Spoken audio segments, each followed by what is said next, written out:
Wandering through the crowd. Hey friends, tonight we journey back through cobbled paths and whispering breezes, through a world scented with spice and shadow, into the heart of a woman who carried her hope like a secret flame. Her story begins not with a miracle, but with a step, and another, towards something her heart could not quite explain. If you thought miracles always came with loud voices and crowds cheering, think again. So, before you get comfortable, take a moment to like the video and subscribe, but only if you genuinely enjoy what I do here. And tell me, where are you listening from, and what time is it in your part of the world? Now, dim the lights, maybe turn on a fan for that soft background hum, and let's ease into tonight's journey together. You are standing in the middle of a crowded street. The day is warm, the air thick with voices and footsteps. Sandals scrape stone, sellers call out their prices, pigeons flutter from rooftops, and someone is playing a flute far off, sweet, lonely notes that wander like wind through fig leaves. But in the middle of it all, your eyes find her, a woman. Her face half-shielded beneath a thin veil. Her steps are cautious. She doesn't move like the others, full of energy and confidence. She walks like someone with history under her skin, pain in her bones, and longing etched into her every motion. You don't know her name yet. No one here really does. She's just another person trying to move through the world without being seen. You walk behind her now, matching her quiet pace. She doesn't speak, but everything in her says, "I'm searching." And then you begin to hear it too, something beneath the noise. A name, passed from mouth to mouth like water in a dry land. Jesus. Jesus is here. You feel a small thrill rise through the crowd. People begin turning, shifting, peering over shoulders. Some begin walking faster, others lifting children up high to see better. But the woman, she doesn't run. She just walks, steady, slow, intent, like someone whose hope has learned to walk without rushing. You notice her hands. They're clasped together at her waist, trembling slightly, as if they've prayed too long, as if they still aren't sure they'll be answered. She steps to the side, letting a family pass. Her feet are bare now. She must have slipped out of her sandals somewhere along the way. Her robe brushes the ground, stirring a faint dust behind her. You stay close. Something in you wants to follow her, not out of pity, but reverence. Because even in her weakness, she carries something powerful, the courage to keep going. She pauses once, near a narrow alleyway. Her breath comes shallow.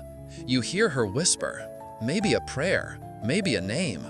Her head bows for a moment, and you see her shoulders lift and fall with a long, quiet sigh. Then she continues, a little further, a little deeper into the crowd. You look around, and it hits you. She is not the only one here hoping for something. People press in from all sides, some with questions, some with wounds, some just curious. But this woman, you feel it. She's not here for curiosity. She's here because she believes that just maybe, today, everything could change. She hasn't seen him yet, but she listens for him in every shift of the crowd. She watches for him with the eyes of someone who's lost too much time to turn back now. You glance at the sky. The sun hangs high, pouring soft gold over rooftops and skin. Dust glows in the light. Doves flutter from wall to wall. And somewhere ahead, the crowd is starting to shift. The air changes, just slightly, like a hush before a song begins. And though no one says it aloud, you know it too. He's near. Jesus. You feel it in your spine. You see it in the way the crowd leans, the way they part, not like he demands it, but because his presence carries gravity. But still, she doesn't run. She pauses again, hands pressed gently against the wall, steadying herself. Her breath is shorter now, but her gaze is steady. She's looking through the crowd, not for a throne, not for a sermon, just for him. And somewhere inside you, something stirs. You know this moment, maybe not in body, but in spirit. That longing, that silence, that fragile thread of faith that pulls you forward when everything else says stop. She walks again. One hand lightly brushing the stones beside her, the other tucked close to her chest. She doesn't know what she'll say. She doesn't know what he'll do. She only knows she has to try. What would you have done in her place? Would you have waited one more day? Would you have believed the ache too deep? Or would you, like her, have kept walking? 12 years of silence. You walk beside her still. The crowd thickens with every step, but your focus remains with the woman. Her warm robe brushing the dust, her fingers grazing the stones of nearby buildings. Her body is small, her movements slow, but her soul, you can feel it pulsing with quiet resolve. 12 years. That's how long she has carried this affliction. 12 years of bleeding, of pain, of being unclean in the eyes of others. 12 years of isolation. Not always physical, but spiritual. You glance at her again and see it not just in her posture, but in her silence. A silence not from peace, but from exhaustion. A silence born from too many days of being spoken about and too few of being spoken to. She's not a stranger to prayer. She's whispered them while lying on cold floors, cried them into blankets no one else would touch. She's prayed until her voice gave out, and then prayed in her thoughts when even tears refused to fall. You wonder what 12 years feels like in the soul. Not just the days, but the waiting, the doubt, the slow erosion of maybe into probably not. Still, she walks. She steps lightly past a woman holding a child, past a group of young men laughing, past elders seated beneath a canopy, deep in debate. None of them look at her. Or perhaps they do, and then quickly look away. It's easier that way. Because in this world, people like her were avoided, regarded as cursed, as impure. She hasn't been embraced in over a decade. Not truly, not without hesitation. Imagine that. 12 years without a touch that didn't carry judgment. 12 years of navigating daily life like a ghost in plain sight. And yet, not once does she turn back. She remembers every attempt she's made to find healing. Every visit to a physician who promised answers. Every vial of herbs. Every whispered ritual. Every coin spent. She remembers the looks. Pity. Annoyance. Disbelief. Even disgust. And she remembers walking home again and again, hands empty, heart aching, body unchanged. You want to speak to her, to say, "You are not forgotten," but you don't need to, because something tells you she already knows. At least today, in this moment, she believes again. Somewhere in those 12 years, her hope became quiet, not gone, but small, like an ember protected in cupped hands. It flickered, yes, but it never died. And now it is stirring again. You wonder what changed. Was it something she heard? Some story passed through whispered conversations? Maybe someone she met, someone whose limp was gone, or whose joy had returned. And when she asked why, they said just one name, Jesus. And maybe, just maybe, she believed that if healing could come for someone else, it could come for her too. Even now, after all this time, after so many no's, what kind of courage does it take to hope again? Not for a future idea, not for distant mercy, But for now, you look at her eyes. They scan the crowd, looking not with desperation, but with a kind of tender urgency, as if every moment counts, as if her body is telling her this is the last walk it might endure. She touches the corner of a nearby stall for balance. A child stumbles in front of her, and she pauses, waiting, letting the boy run back to his mother. The woman gives her a passing glance, then looks away. She's used to that. She doesn't even flinch anymore. You glance toward the crowd ahead. It's swelling now. You can see the backs of people pressing forward, stretching to catch a glimpse of him. And through the cracks of moving bodies, just for a heartbeat, you see him too. Jesus, a calm presence. His head slightly bowed as he listens to someone's question. His hand briefly touching the shoulder of a man beside him. He is surrounded and yet set apart. The woman sees him too, and she stops. Just for a moment. Not from fear, not from doubt, but from the weight of it all. She breathes in slowly. One hand presses to her chest. You can almost feel the thought passing through her. It's real. He's real. She takes another step, and another. She's closer now, but still invisible to those around her. And maybe that's how it has to be. Because what's about to happen isn't for the crowd. It's for her. What would you carry if 12 years of silence lived in your bones? Would you dare to believe that one touch could end it?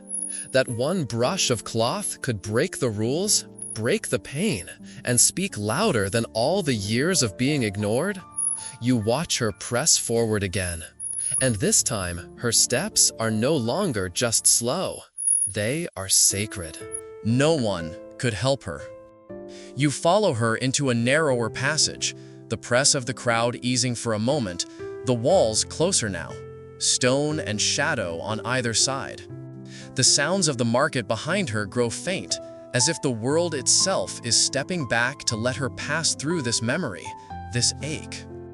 Because before this moment of hope, there was so much disappointment. And though she doesn't speak, you can feel it trailing behind her like a long, invisible cloak. She remembers every door she knocked on, every voice that promised healing, some gentle, some not. She remembers how they looked at her, brows pinched, hands reaching, tones practiced and polite. But no one helped her. They tried. Some offered medicines made from crushed herbs, bitter roots boiled with honey and oil. Others gave her rituals. Bathe in this river, recite this psalm, pay this coin. Some took her money, her dignity, her trust, and when nothing changed, they offered only shrugs. And then they stopped answering the door. She grew used to the sound of walking away, to watching people shift their bodies slightly to avoid her touch, to knowing that even those who once meant well had grown tired of her need. She carries that knowing still. It lives in her shoulders, slightly hunched, in her hands, always half hidden, in her walk, steady but reserved, like someone who has practiced not taking up space. You glance at her now, and something inside you wants to wrap her in a warm robe, to cover her pain, to shield her from the memory of being a burden. But she keeps walking. And that, in itself, is a kind of miracle. Because when everyone else gave up, she didn't. You think of the night she likely lay in bed, staring at the ceiling, listening to the wind outside and wondering how much more she could carry, wondering if this would be her life forever. And then, a story. A whisper in the dark. Jesus. He had touched the blind, and they had seen. He had spoken to the lame, and they had walked. He had spoken to people like her, instead of about them. Maybe someone came by her home and told her they had seen him, that they had heard his voice, that they had watched a woman's tears dry as she stood tall again. She clung to that whisper like a lifeline. And now here she is, still aching, still bleeding, still unnamed, but daring to hope again. She pauses at a fountain, cupping her hands beneath a slow drip of water. She touches her lips, not to drink, but just to feel something cool. Her face is flushed, her breathing shallow. You realize the journey alone has cost her everything she had left, but she came anyway. You watch her lean against the stone, her eyes closing for a moment. What is she remembering now? Maybe the faces of those who turned her away. Maybe the pain that has become so constant she barely notices it. Or maybe she's simply steadying herself for what comes next. She takes one more step forward, and you realize she has no backup plan. If this doesn't work, there's nothing else. No more healers, no more coins, no more strength. But still, she moves. Because some faith doesn't roar, it just refuses to stop. You hear footsteps approaching from the other direction, men walking briskly, talking about Jesus, their voices full of wonder and speculation. One of them nearly bumps into her, then pauses and steps aside, eyes dropping to her hands. She doesn't respond. She just keeps going. They watch her go. You hear them whisper behind her, words she's heard before, words that sting. But she doesn't turn back, because this time her eyes are on something else. Not the crowd, not the past, just him. She's close now. You can feel it. Just around the next corner, the street opens into a larger space. More voices, more feet. The crowd is thick, the air charged with something unseen. You glance at her again and see that her eyes shine now, not with tears, but with something even more fragile: expectation. She believes, no matter how small, no matter how bruised, that something could still change, even after everything. And maybe that's the most powerful kind of faith there is, the kind that has every reason to give up and doesn't. You stay by her side, heart quiet, because in this moment, you are watching more than a woman walk. You are watching hope stand up again. The stories she'd heard. She keeps walking, and now you can sense it in her breath, faster, shallower, not from fear, not from pain, but from a rising anticipation, the kind that builds when you're near something you once only dreamed of. You glance at her face, and for the first time, you see it shift, not toward weariness, but toward wonder, because she's remembering the stories. You hear them too, echoing like quiet song beneath the noise of the street. A leper touched and cleansed, a storm stilled by a word, a funeral interrupted by life.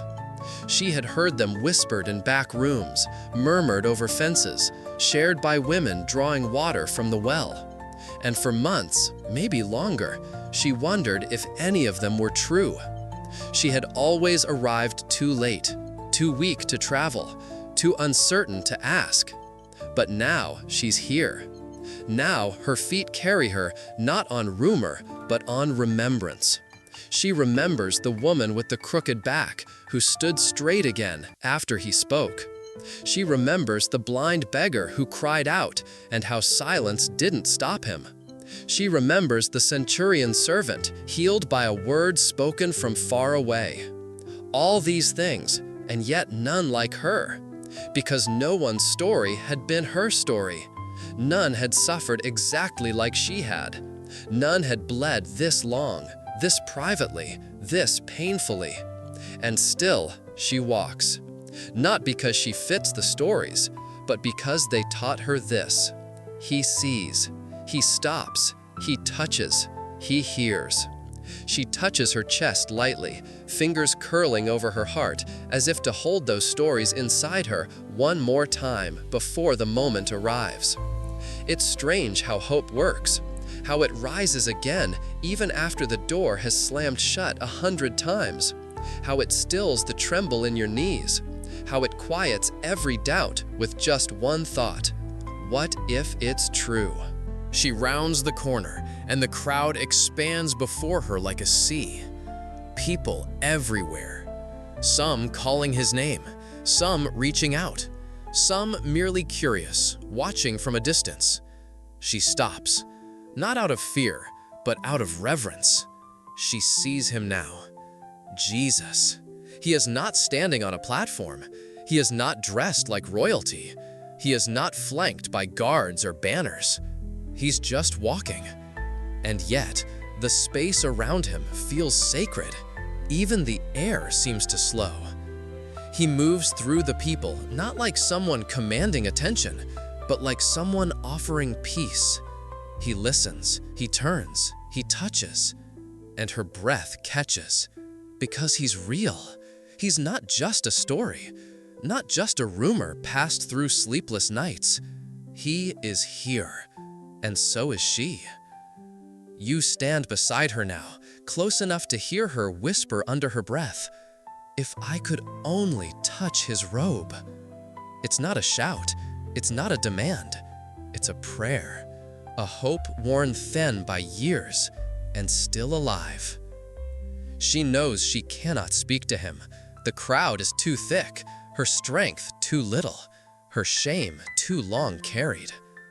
But maybe, just maybe, he doesn't need to hear her voice. Maybe he'll feel it another way. Her eyes fix on the edge of his robe, the hem, the thread that brushes the dust. That will be enough. You feel it in your own breath, the moment before the miracle. Not one filled with thunder, but trembling fingers, and the weight of 12 years leaning forward. She takes a step. The crowd sways. A boy moves in front of her, then back again. She slips through. She crouches lower now, not out of shame, but so she can reach. Her veil brushes the stones. Her hand stretches. The robe swings slightly with his step. She's so close. And in her heart echoes the stories again. Not just what he did, but who he is. She believes in him, not just in what he might do, but in what he is. A healer, a restorer, the one who sees. And with one final breath, she reaches.